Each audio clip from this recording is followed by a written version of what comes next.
வணக்கம் கோயமுத்தூர். திரும்ப திரும்ப வியாபாரிகளையும் பொதுமக்களையும் வஞ்சிக்கும் மத்திய பிஜேபி மோடி அரசு. ஆமாங்க, சிலிண்டரோட விலை, வணிக சிலிண்டரோட விலை இன்னையிலிருந்து 203 ரூபா அதிகமாயிருக்கு. எலெக்ஷன் முடிஞ்சதுக்கு அப்புறம் இன்னி அதிகமாகும்னு சொல்லியிருக்காங்க.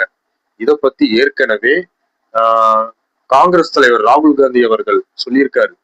எலெக்ஷன் முடிஞ்சதுக்கு அப்புறம் சிலிண்டரோட விலை அதிகமாகும்னு சொல்லியிருந்தாரு. ஆனா மோடி பிஜேபி அரசு கொஞ்சம் அட்வான்ஸா எலெக்ஷனுக்கு முன்னாடியே சிலிண்டரோட விலை ஏத்திட்டாங்க. சோ இன்னைக்கு கோயம்புத்தூர்ல வந்து பாத்தீங்கன்னா பாதி ஹோட்டல்கள் இல்ல, எல்லாம் க்ளோஸ் பண்ணிட்டாங்க. சிலிண்டரோட விலை அதிகமானதுனால ஏற்கனவே க்ளோஸ் பண்ணிட்டாங்க. பத்தாவதுக்கு இன்னைக்கு 200 ரூபாய் அதிகமாயிருக்காரு. இனி இருக்கிற மீதியும் க்ளோஸ் ஆயிடும். எலெக்ஷன் முடிஞ்சதுக்கு அப்புறம் வீட்டு சிலிண்டரோட விலை அதிகமாகுதுன்னு சொல்லிட்டு இருக்காங்க. உஷாரா இருந்துக்கோங்க மக்களே. தமிழகத்துல 2026 எலெக்ஷன்ல பிஜேபி காலடி எடுத்து வைக்கிறதுக்கு விட்டோம்னா அவ்வளவுதான், தமிழக மக்கள் எல்லாம் நாஸ்தி ஆயிட வேண்டியதுதான்.